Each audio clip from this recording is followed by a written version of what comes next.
Merci de nous donner l'occasion dans votre plateforme de présenter le secteur pétrolier nigérien et son développement. Véritablement, le secteur pétrolier nigérien a commencé à prendre son envol à partir de l'année 2008. 2008 où le Niger a octroyé des permis de recherche sur le bloc Agadem à la société chinoise CNPC. Sans rien vous cacher, cette société a été très volontariste parce qu'elle a fait d'énormes investissements pour développer le potentiel pétrolier sur le bloc Agadem. À titre d'exemple, là où en 50 ans de recherche pétrolière depuis les années 58, nous n'avons fait qu'une dizaine de puits de forage, de recherche. Entre 2008 et aujourd'hui, la CNPC a fait plus de 200 forages. Donc c'est dire que, comme le dit l'adage, qui cherche trouve. C'est parce qu'ils ont osé, ils ont investi pour chercher, et avec l'aide de Dieu et de la technologie, ils ont trouvé. C'est ainsi que les réserves sur le bloc Agadem sont passées de 300 millions de barils à aujourd'hui plus de 1 milliard de barils. C'est dire que véritablement, ça a permis de booster le secteur pétrolier. Et déjà en 2011, toujours grâce à leur volontarisme, on a pu construire une raffinerie, un pipeline de 565 km pour ravitailler la raffinerie et la mettre en service à partir de novembre 2011 pour une capacité de traitement de 20 000 barils jour. 20 000 barils jour qui nous permettent de satisfaire la totalité de nos besoins nationaux en super et en gasoil et en gaz de cuisine GPL. Donc ça a été une grande avancée. Désormais, depuis 2011, on n'importe plus ces produits. On les produit sur place. Et mieux, il y a un excédent d'à peu près 50-60% qui est exporté vers les pays voisins, vers le Burkina, vers le Mali et même vers le Nigeria, ce qui paraîtrait peut-être un paradoxe. Depuis 2011, le Nigeria achète en priorité son gasoil à partir du Niger. Je dis bien le gasoil parce que le gasoil au Nigeria n'est pas subventionné. Comme il n'est pas subventionné, notre gasoil est compétitif au Nigeria. C'est l'essence qui n'est pas compétitif au Nigeria parce qu'au Nigeria, l'essence est subventionnée. Et donc, l'exportation de l'essence est surtout axée vers le Burkina et vers le Mali. Donc, voilà cette avancée qui a eu lieu depuis 2008 et aussi la mise en exploitation du bloc Agadem a permis à d'autres investisseurs de s'intéresser désormais au Niger. C'est ainsi qu'à partir de 2012, nous avons vu l'arrivée de la société Savannah, une société britannique, qui est venue, qui a pris 4 blocs, qu'on appelle les R1, R2, R3 et R4, et qui sont en train de faire de la recherche pour développer ces blocs-là. Oui, la démarche, elle est décrite même dans le code pétrolier, en réalité.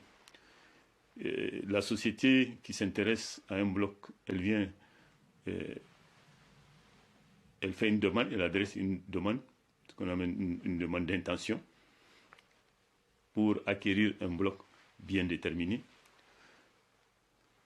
Pour ça, on les oriente vers ce que nous appelons le CDP, le Centre de documentation pétrolière, où ils peuvent avoir toutes les données sur ce bloc-là. Qu'est-ce qui a été fait sur ce bloc? Qu'est-ce qu'on connaît de ce bloc-là? Pour leur permettre de gagner du temps. Parce que s'il y a déjà des données, ça leur fait une avancée dans le cadre de la recherche. Donc l'accès à ces données-là, c'est payant. Donc selon la qualité des données, il y a un prix qui leur est proposé, ils payent et ils rentrent donc au CDP pour se faire donner ces informations-là, qu'ils vont exploiter. S'ils sont satisfaits, alors là, ils introduisent une demande en bonne et due forme, ce qu'on appelle un contrat de partage de production, un CPP, qui va être examiné. Il y a dans le CPP des aspects qui sont négociables et des aspects qui ne sont pas négociables.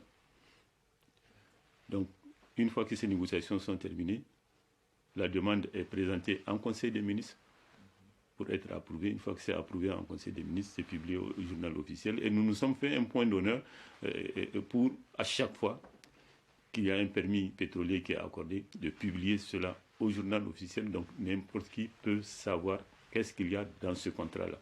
Il n'y a pas de cachotterie, contrairement à ce qu'une certaine société civile prétend.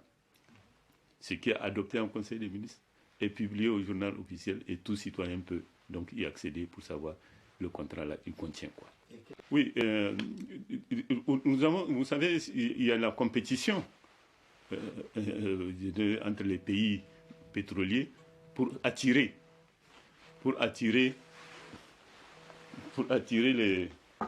les investisseurs. Donc, nous avons une fiscalité qui est assez attractive pour permettre aux investisseurs de venir investir au Niger dans le secteur pétrolier. Nous avons des allègements fiscaux, des exonérations qui sont accordées surtout en phase d'exploration.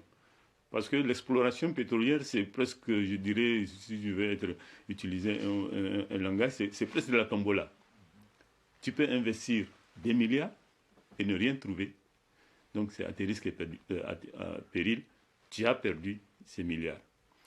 À titre illustratif, un forage, un puits pétrolier au Niger, il tourne autour de 3 à 4 milliards de francs CFA. Tu peux faire ce puits et ne rien trouver. Donc, tu tombes sur de l'eau ou tu tombes sur rien du tout. Donc, les 3 ou 4 milliards sont perdus. Alors, imaginez quand je dis que CNPC a fait beaucoup d'efforts parce qu'elle a fait des centaines, elle a fait plus de 100 forages. Avec, heureusement pour eux, avec une probabilité de découverte qui a tourné autour de 80%. C'est-à-dire 80% de leur forage était positif. C'est-à-dire qu'ils sont tombés sur du pétrole. Ils ne sont pas tombés sur de l'eau uniquement ou de l'air ou rien du tout.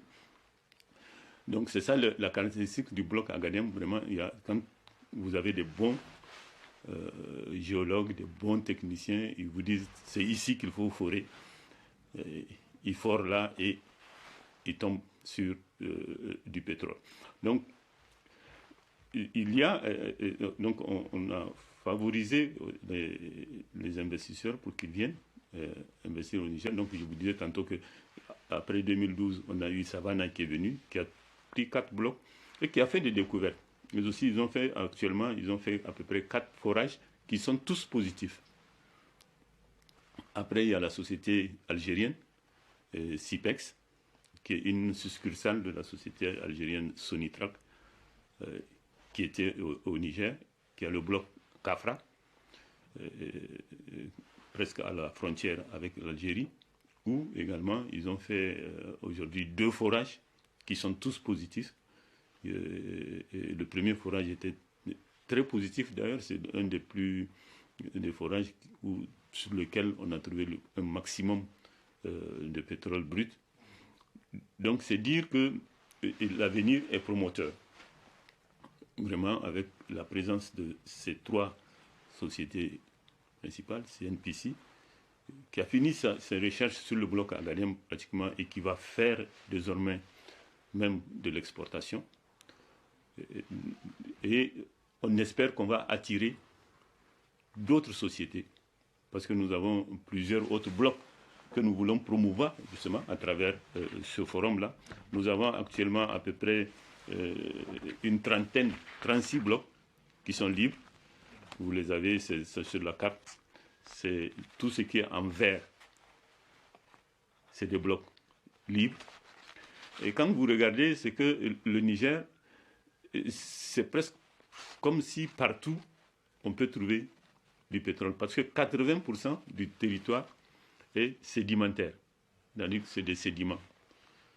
Et qui parle de sédiments dit possibilité de trouver soit du pétrole, soit du gaz. C'est pour ça que vous voyez que tout le territoire est coupé en blocs pétroliers, sauf les parties rocailleuses qui sont des socles. Ce sont dans ces parties-là, d'ailleurs, maintenant, qu'on trouve de l'or. Donc, c'est le Liptako Gourma, c'est une partie de l'Aïr, c'est une partie du Damagaram Mounio, etc. C'est ça que vous voyez en rose. Donc, voilà brièvement l'évolution du secteur pétrolier qui reste une évolution prometteuse parce qu'au-delà des découvertes de CNPC, qui va bientôt multiplier sa production par 5, en tout cas d'ici 2012, d'ici 2022, donc le secteur... oui, donc je vous parlais tout à l'heure de des différentes exonérations, c'est-à-dire en phase de recherche, tout ce qui est produits importés, tout ce qui est matériaux importés, pour faire de la recherche, pour développer la recherche exonérée des droits de douane, de la TVA, etc. Ça, c'est très important parce que c'est des sommes souvent importantes. Si elles ne sont pas exonérées, les investisseurs sont découragés. Et maintenant, c'est vraiment en phase d'exploitation que le pays peut espérer justement avoir des retombées. À ce moment-là, on réduit évidemment toutes ces exonérations. Voilà, la politique, c'est de faire des exonérations surtout et d'encourager la phase de recherche. C'est la plus importante parce que c'est la plus risquée. Comme je vous disais tout à l'heure, c'est de la tombola. On peut trouver du champ pétrolier Agadem jusqu'au port de Cotonou. Nous sommes un pays enclavé. Et c'est ça qui décourageait en réalité les sociétés pétrolières à venir s'investir au Niger, parce qu'ils se disent, même si on découvre du pétrole, comment on va l'évacuer? Désormais, ça sera un problème réglé, parce que la construction du pipeline est prévue être achevée en décembre 2021, peut-être malheureusement avec la pandémie du coronavirus, les travaux ont été ralentis pour cette année, presque à 80%. Donc ça veut dire que on va très probablement perdre une année, au minimum 6 mois. Donc la construction du pipeline va probablement être décalée de 6 mois à 12 mois.